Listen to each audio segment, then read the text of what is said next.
સર્વ આત્માઓને નમસ્કાર. અક્ષરમાં તાકાત છે. અમુક અક્ષરનું અમુક અક્ષર સાથે જોડાણ કરવામાં આવે તો કંપન પેદા થતા હોય, ઉર્જા પેદા થતી હોય અને શરીરમાં ગરમી પણ પેદા થતી હોય. અક્ષરમાં તાકાત રહેલી છે. અક્ષર એવા પ્રકારના બોલવામાં આવે, આંદોલનો ઊભા કરે. દાખલા તરીકે આપણે ઠ શબ્દનો પ્રયોગ કર્યો, આંદોલન ઊભા થયા. શ્વાહ શબ્દનો આપણે ઉપયોગ કર્યો, એક કંપન ઊભું થયું. એ રીતે પ્રત્યેક અક્ષરમાં કાંઈ ને કાંઈ વિશિષ્ટતા રહેલી હોય છે. અમુક અક્ષરોનું અમુક અક્ષર સાથે જોડાણ કરવામાં આવે તો વ્યક્તિને ઠંડક અક્ષર આપે છે, અને અમુક અક્ષર સાથે અમુક અક્ષર જ્યારે ભળતા હોય છે ત્યારે માણસમાં ગરમી પણ પેદા થતી હોય છે. અક્ષરમાં જો આટલી તાકાત હોય તો શબ્દમાં કેટલી તાકાત, શબ્દમાં જબરદસ્ત તાકાત રહેલી છે. એવા પ્રકારના શબ્દો બોલવામાં આવે, માણસની રોમરાજી ખડી થઈ જાય. એવા પ્રકારના શબ્દનો પ્રયોગ કરવામાં આવે, ઉભેલો માણસ દોડતો થઈ જાય, બેઠેલો માણસ ઊભો થઈ જાય, દોડતો માણસ વધારે દોડતો થઈ જાય. એક શબ્દનો પ્રયોગ માણસને હલબલાવી શકે છે. જ્યારે આપણે મીઠા શબ્દનો પ્રયોગ કરીએ ત્યારે એક વખત માણસના શરીરમાં આપણે ઝણઝણાટી પેદા કરાવી શકીએ છીએ, અને આપણે હલકા શબ્દનો જ્યારે પ્રયોગ કરીએ ત્યારે આપણે માણસની અંદરની અંદર સળગાવી શકીએ છીએ. શબ્દમાં એવી તાકાત રહેલી છે. ફક્ત આપણે પ્રયોગ ખાતર કોઈને કહીએ કે તું ચોર છે, ચોર શબ્દે માણસના મનમાં કેવા ખળભળાટ મચાવી નાખ્યા. આ વાક્યની અસર, એક ચોર શબ્દની અસર, તો શબ્દ એ બ્રહ્મ પણ છે. અક્ષરમાં તાકાત છે. અક્ષરમાં તાકાત હોય, શબ્દમાં તાકાત હોય તો વાક્યમાં તો એનાથી પણ જબરદસ્ત તાકાત રહેલી છે. નામર્દ માણસને એવા પ્રકારના વાક્યો બોલવામાં આવે, સંભળાવવામાં આવે તો એનામાં પણ સુરાતન ચડી શકે છે. આજના સાહિત્યકારો શું કે પેલાના સાહિત્યકારો શું, વ્યક્તિઓમાં સુરાતન જગાડવા માટે જલદમાં જલદ વાક્યોના પ્રયોગ કરતા હતા, અને એ પ્રયોગોને કારણે કઈકોના જીવનમાં સુરવીરતા જાગી છે અને જગાડી છે. આ શબ્દની, અક્ષરની અને વાક્યની વાત હું એટલા માટે કહું છું, આપણા ઋષિ મુનિઓ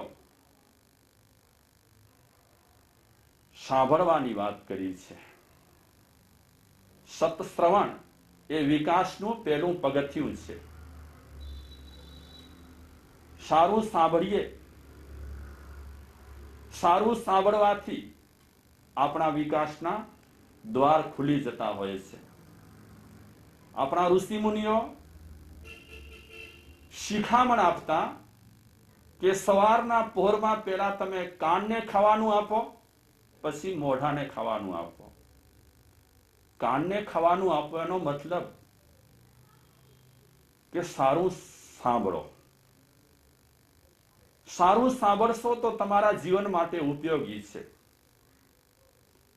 જૈન દર્શનમાં પણ એવી સૂચના આપવામાં આવી છે કે પ્રભાતના સમયમાં ઉઠી કરી મહાપુરુષોની વાણી સાંભળવી જોઈએ, કારણ કે સાંભળવાથી માણસને જીવનની ખબર પડે છે અને રસ્તા જડે છે. દ્રશ્યમાં જેમ તાકાત છે તેમ શ્રાવ્યમાં પણ તાકાત છે. દરેક ઠેકાણે શ્રવણનો મહિમા છે. શ્રાવણ મહિનામાં તો શ્રવણનો મહિમા છે જ, પણ મહાપુરુષો તો કહે છે 360 દિવસ સુધી તમે સત શ્રવણ ની આદત પાડો. સાંભળવાથી ખૂબ લાભ થાય, ફાયદા થાય, માણસને જ્ઞાન પ્રાપ્ત થાય. જૈન સિદ્ધાંત આગમમાં સાંભળવા બાબતમાં એક સરસ મજાની ગાથા રહેલી છે. સોચા જાણાઈ કલ્યાણમ, સોચા જાણાઈ પાવગમ, ઉભયંપી જાણાઈ સોચા, જમ સેયમ તમ સમાયરે.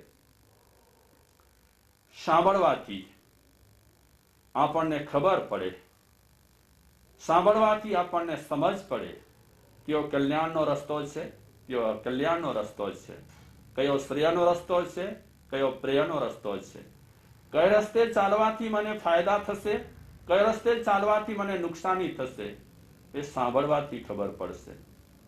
સોચા જાણાઈ કલ્યાણમ, સોચા જાણાઈ પાવગમ. સાંભળવાથી આપણને પાપના રસ્તાની ખબર પડશે કે આ પાપના રસ્તા છે, આ રસ્તે જવાથી મારા જીવનની પાયમાલી છે, અધોગતિ છે. પાપના રસ્તા પણ આપણને સાંભળવાથી ખબર પડશે. મહાપુરુષો કહે છે બંને સાંભળો, કલ્યાણનો માર્ગ પણ સાંભળો, અકલ્યાણનો માર્ગ પણ સાંભળો, પાપનો માર્ગ પણ સાંભળો અને પુણ્યનો માર્ગ પણ સાંભળો, શ્રેયનો માર્ગ સાંભળો અને પ્રિયનો માર્ગ સાંભળો. આ બંને માર્ગ સાંભળ્યા પછી તને શ્રેષ્ઠ લાગે એ માર્ગ તું પસંદ કર. ઉભયંપી જાણઈ સોચા. બંનેને તું સાંભળી લે. આ બંને રસ્તાની ખબર તને સાંભળવાથી જ પડશે. પછી જે તને સારો શ્રેષ્ઠ માર્ગ લાગે એ માર્ગે તું આગળ વધજે. આ જ રીતે જૈન સૂત્રમાં સાંભળવા બાબતમાં બીજી વાત કરી છે. સવણે નાણે વિનાણે પચ્ચ ખાણે સંજમે. સાંભળવાથી માણસને જ્ઞાન મળે, જ્ઞાનથી વિજ્ઞાનની પ્રાપ્તિ થાય અને વિજ્ઞાનની પ્રાપ્તિ થતા થતા માણસની આગળ ને આગળ આધ્યાત્મિક પ્રગતિ થતી હોય છે. એટલે માણસે સારું સાંભળવામાં રુચિ ધરાવવી જોઈએ અને પ્રવચનો, ધાર્મિક સત્સંગ વગેરે સાંભળવા એ અનિવાર્ય રહેલા છે, બહુ જરૂરી છે. જે વ્યક્તિઓ સતશ્રવણ ચૂકી ગયા છે, જે વ્યક્તિઓને સતત શ્રવણ તરફ રસ નથી, એ વ્યક્તિના જીવનમાં જ્યારે ગમે તેવી સમસ્યાઓ સર્જાશે ત્યારે જે રસ્તા એને મળવા જોઈએ એ રસ્તા નહીં મળે. એટલે મહાપુરુષો આગ્રહપૂર્વક કહે છે, દવાણ સાથે કહે છે, સમજાવીને કહે છે કે સારું સાંભળવાનું તમે ચૂકો નહીં. નસીબ જોગે સરસ મજાના કાન મળ્યા છે, કેવલ જેવું તેવું સાંભળી અને આ કાનનો દુરુપયોગ કરવા જેવો નથી. એલફેલ વસ્તુઓ સાંભળી કરી અને આ કાનની શક્તિને વ્યર્થ કરવા જેવી નથી. પુણ્ય છે આપણા કે સરસ મજાના આપણને કાન મળ્યા છે. કાન તો આપણા સિવાય બીજા ઘણાને મોટા મળ્યા છે, પણ આપણા કાનની કંઈક વિશેષતા રહેલી છે. એટલે મહાપુરુષો સતશ્રવણ પર ભાર મૂકે છે કે સાંભળો, અને સાંભળતા સાંભળતા જીવનમાં જાગૃતિ આવશે. સાંભળતા સાંભળતા આપણને ખ્યાલ આવશે કે મને આ અવતાર મળ્યો છે, એમાં કેવું કરવા જેવું છે, શું કરવા જેવું છે. ફઝીલ લૂંટારો થઈ ગયો. ઇતિહાસની આ વાત છે. ફઝીલ લૂંટારો એ ફકીરનો વેશ પહેર્યો હતો, ડ્રેસ એનું ફકીરનું હતું. એ ફઝીલની કેટલીક વિશેષતાઓ હતી. રોજ રોજા રાખતો, હાથમાં તસબીર લઈ અને ખુદાની બંદગી કરતો. ક્યારે? પોતે લૂંટ કરતો નહીં, ફક્ત સાગરીતોને લાઈન દોરી આપતો. એ ફઝીલ લૂંટારો જંગલમાં ઝૂંપડી બાંધીને રહેતો. એ ફઝીલની ઘટના ખરેખર સાંભળવા જેવી છે. સાંભળવાથી કેટલો ફાયદો થાય છે. જ્યારે જ્યારે ફઝીલને સમાચાર મળે કે અહીંથી અમુક સાર્થવા પસાર થવાનો છે અને ફલાણી બાજુ જવાનો છે, ત્યારે ફઝીલ પોતાના સાગરીતોને બોલાવી કરી કઈ રીતે એમને લૂંટવા એ બાબતમાં થોડી ચર્ચા કરી લેતો હતો. એક વખતે ફઝીલે પોતાના સાગરીતોને ખબર આપ્યા કે આજે એક સાર્થવા આપણો રહેઠાણ છે એનાથી થોડે દૂરથી પસાર થવાનો છે, અમુક ટાઈમે પસાર થશે, તમે એમના પર ત્રાટકજો અને લૂંટજો. તો જે રીતે લાઈન દોરી મળી હતી તે રીતે સાગરીતોએ સાર્થવાને લૂંટ્યો. એમાં સાર્થવાનો માલિક મિલકત બચાવવા માટે દોડતો અને ઝૂંપડીમાં આવ્યો. એને ખબર નહીં કે આ ફઝીલની ઝૂંપડી છે.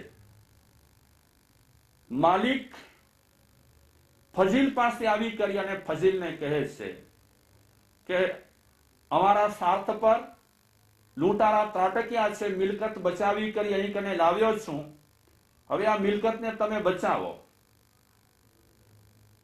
ફઝીલ આંગળીથી એ સાર્થવાના માલિકને કહે છે કે મારી ઝૂંપડીના ખૂણામાં તમે મૂકી દો. મૂકી દીધી મિલકત.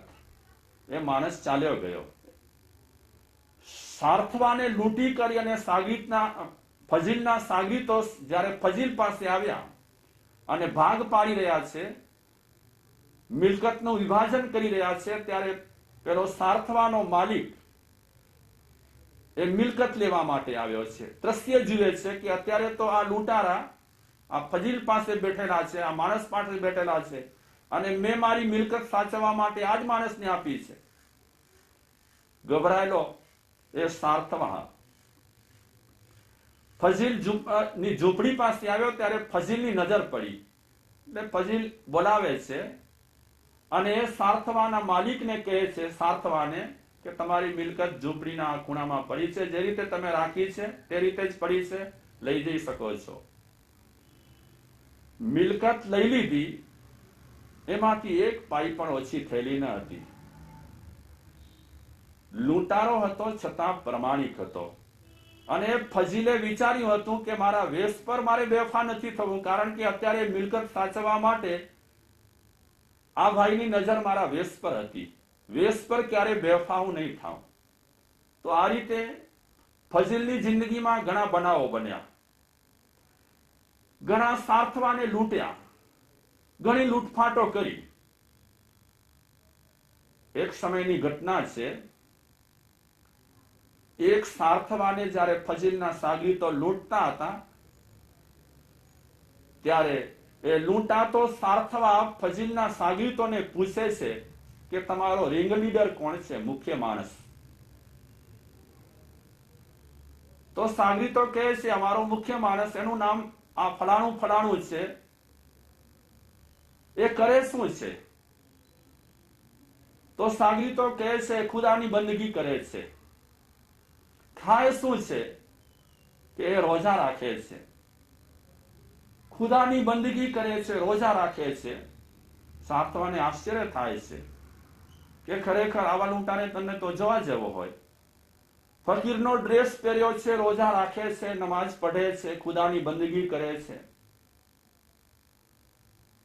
અને અમે ઘણી વખત પ્રશ્ન કરીએ કે ખરાબ માણસ હોય, શું ભગવાનનું નામ લેવાનો એને અધિકાર નથી? ખરાબ માણસ હોય એને શું તપ કરવાનો અધિકાર નથી? પ્રત્યેક વ્યક્તિ ગમે તેવી હોય, ધર્મ પ્રવૃત્તિ કોઈ પણ વ્યક્તિ કરી શકે છે. અને ધર્મ પ્રવૃત્તિ કરવાનો બધાને અધિકાર છે. લાયક માણસને જેટલો અધિકાર છે એટલો જ અધિકાર જે લાયક ન હોય એને રહેલો છે, કારણ કે એમાંથી જે લાયકાત પેદા કરશે. તો નવા સાર્થવા આ ફજીલને ખાસ જોવા માટે આવ્યા. આશ્ચર્ય થયું કે આવા માણસ ખરેખર ગજબની વાત કહેવાય. એ ફજીલની એક છેલ્લી લાસ્ટ ઘટના કહું તો ફજીલને સમાચાર મળ્યા એ પ્રમાણે સાગરીતોને સૂચના આપી કે આવતીકાલે અહીંથી એક સાર્થવા કાફલો પસાર થવાનો છે. રાત્રિ રોકાણ મારી ઝૂંપડીથી થોડેક દૂર કરશે અને બીજા દિવસે સવારના પોરમાં એ કાફલો આગળ વધવાનો છે. એમાં લગભગ બધા શ્રીમંતો છે અને સુખી છે. ફજીલે પોતાના સાગરીતોને સૂચના આપી, નાઇટ હોલ્ટ જ્યારે એ કાફલો કરે ત્યારે એમને લૂંટવાનો નથી. સવારના પોરમાં જ્યારે પ્રસ્થાન કરે ત્યારે એમને લૂંટવાના છે. ત્યાં સુધી એમને આરામથી રહેવા દેજો, આરામ કરવા દેજો. એ કાફલો આવી ગયો. બરાબર ફજીલની ઝૂંપડીથી બહુ દૂર નહીં, બહુ નજીક નહીં, એ રીતે પડાવ નાખ્યો છે. સાર્થવાના માણસો, કાફલાના માણસો બધા ગોઠવાઈ ગયા છે. સંધ્યા સમય કાફલાના લોકો બધા ધર્મની પ્રવૃત્તિઓ કરી રહ્યા છે અને અમુક પ્રવૃત્તિઓ પૂરી થયા બાદ કાફલાના બધા લોકો એક ઠેકાણે ભેગા થયા છે અને એક ભાઈ કુરાન પઢી રહ્યો છે. વચ્ચે વચ્ચે એવા સરસ મજાના વાક્ય આવે છે, એ ફજીલના કાને અથડાય છે. એમાં કુરાન પડતા પડતા કુરાન પડનારે એક વાક્ય બહુ જોરથી ઉચ્ચાર્યો, હે જીવ તું ક્યારે જાગીશ. આ શબ્દ ફજીલના કાને અથડાયો. ત્યારે જ ફજીલ ઊભો થઈ ગયો અને એના મોઢામાંથી શબ્દો સરી ગયા કે આ જાગ્યો. અને ફજીલ એવા કોઈ સંકેત કરી અને પોતાના સાગરીતોને બોલાવ્યા. સાગરીતો હાજર થયા અને સાગરીતોને કહે છે, આજથી આ બધી જ હરામની પ્રવૃત્તિઓ હું બંધ કરું છું અને મારા જીવનને ધન્ય બનાવવા માટે હું ખુદાની બંદગીમાં ઉતરી જાઉં છું. સાગરીતો આશ્ચર્યમાં પડી ગયા કે આ ફજીલ, એનામાં આટલું પરિવર્તન. કુરાનનું એક વાક્ય સાંભળ્યા પછી એ ફજીલ જેવો ફજીલ લૂંટારો જાગી ગયો. તો સાંભળવાથી આવા ફાયદા થાય છે. તો મહાપુરુષો કહે છે, હંમેશા સતશ્રવણ તમે કરતા રહો. સતશ્રવણથી જ તમારી સર્વોપરી અને જોરદાર પ્રગતિ છે. આવી પ્રગતિના પંથે પ્રયાણ કરીએ. અસ્તુ.